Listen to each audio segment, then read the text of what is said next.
जखणगाव येथील अल्पवयीन मुलीवर अतिप्रसंग करण्याचा प्रयत्न करणाऱ्या आरोपीसह तत्काळ अटक करावी या मागणीसाठी नगर कल्याण महामार्गावर जखणगाव येथे आज सकाळी 10 वाजता रस्ता रोको आंदोलन करण्यात आलं। 6 आरोपींना अटक न झाल्यास 2 दिवसांनी तीव्र स्वरूपाचे आंदोलन केले जाईल असा इशारा यावेळी पोलीस प्रशासनाला देण्यात आला। 6 आरोपींना अटक केली जाईल असं आश्वासन यावेळी तालुका पोलीस स्टेशनचे निरीक्षक प्रल्हाद गीते यांनी दिला। जखणगाव येथे 5-6 दिवसापूर्वी अल्पवयीन मुलीवर अतिप्रसंग करण्याचा प्रयत्न केला। याबाबत नगर तालुका पोलीस स्टेशनमध्ये गुन्हा दाखल करण्यात आला। आरोपीला अटक करण्यात आली, मात्र FIR मधील क्रमांक 674 मधील 6 आरोपींना तत्काळ अटक न झाल्यास ग्रामस्थांच्या वतीने रस्ता रोको आंदोलन करण्याबाबतचे निवेदन दिले होते। मात्र 6 आरोपींना अटक न झाल्यामुळे आज रस्ता रोको आंदोलन करण्यात आलं। जखणगाव मधील अल्पवयीन मुलीवर अतिप्रसंग करण्याचा प्रयत्न करण्यात आला आणि सदर गुन्हा दडपण्यासाठी मुलींच्या कुटुंबियांना धमकी आणि अमानुष मारहाण करण्यात आली। याबाबत तालुका पोलीस स्टेशनमध्ये 674 क्रमांकानुसार गुन्हा दाखल करण्यात आलेला आहे। यात मुख्य आरोपींना अटक करण्यात आलेली आहे, परंतु 6 आरोपी अद्यापही मोकाट फिरताय। अप्रत्यक्षपणे मुलीच्या कुटुंबियांवर दबाव आणि धमकी देण्याचा प्रकार घडतोय। ही अतिशय गंभीर बाब असून प्रशासनातर्फे याची गंभीर दखल न घेतल्यामुळे 6 आरोपी अजूनही मोकाट फिरताय। बेलापूर अरण कोलकाता येथील डॉक्टरवर झालेल्या अत्याचाराने सर्व भयभीत झालेले असताना पोलीस प्रशासनातर्फे या घटनेची गंभीर दखल न घेता आरोपींना मोकाट सोडून मुलीला किंवा तिच्या कुटुंबियांना काही इजा आणि त्रास झाल्यास प्रशासन जबाबदार असेल।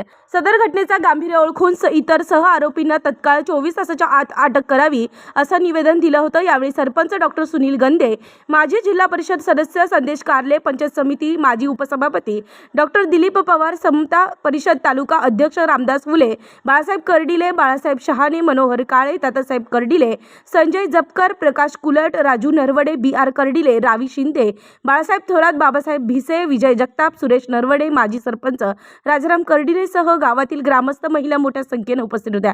यावेळी अनुचित प्रकार घडू नये यासाठी पोलीस बंदोबस्त मोठ्या प्रमाणात तैनात करण्यात आला होता। त्यांच्या घरच्यांना मारहाण सुद्धा केलेली आहे। ही घटना होऊन 5 दिवस झाले आहेत, तरी ही प्रशासनाने अजून काही आरोपी मोकाट फिरत आहेत। आम्ही त्या दिवशीच SP साहेबांना भेटलो व जे मोकळे आरोपी फिरत आहेत त्यांना अटक करण्याची मागणी केलेली आहे। तरी या आरोपींना ताबडतोब अटक करावी, अन्यथा समता परिषद व हिंदू संघटनेच्या वतीने जिल्हाभर आंदोलन करण्यात येतील असा इशारा पोलीस प्रशासनाला देण्यात येत आहे। जखणगाव येथे काळे कुटुंबातील मुलीवर जो अन्याय अत्याचार झाला होता त्याच्या विरोधामध्ये रस्ता रोको आंदोलन झालं आणि पोलिसांच्या पुढाकाराने ग्रामपंचायत ग्रामस्थांच्या पुढाकाराने शांतता कमिटीची मीटिंग या ठिकाणी झाली आणि त्या मीटिंगमध्ये सर्वंकष एक चर्चा होऊन गावामध्ये असणारे सर्व जातीचे सर्व धर्माचे लोक अगदी गुण्यागोविंदाने एकत्र राहतात, परंतु त्या गावामध्ये एखादा बाहेरचं कोणतरी येऊन राहिलं तर ती अपप्रवृत्ती त्यांनी चुकीच्या वागण्यामुळं गावामधलं वातावरण बिघडत आहे अशी वस्तुस्थिती बऱ्याचशा गावामध्ये झालेल्या प्रश्नांवरून आमच्या निर्मितीत लक्षात आलेली आहे। मग आज या ठिकाणी ज्या मुलाने कृत्य केलं त्याला पोलिसांनी अटक केली, परंतु त्याला पाठिंबा देणाऱ्याला अटक केली पाहिजे ही प्रामुख्याने मागणी झाली।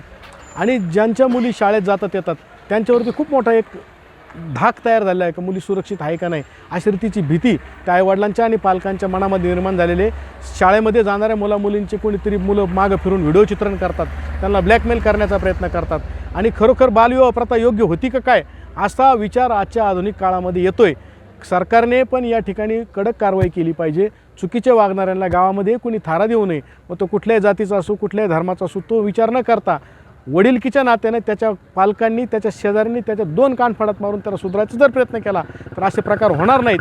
शांतता कमिटीच्या मीटिंगमध्ये सर्वांनी गुण्यागोविंदाने नादून यापुढे घटना होणार नाहीत आणि जर कोणी केली तर त्याच्या विरोधात सगळ्यांनी एकत्रितपणे येऊन त्याच्यावर कारवाई झाली पाहिजे अशी भूमिका आज जखणगावमध्ये या ठिकाणी पार पडली।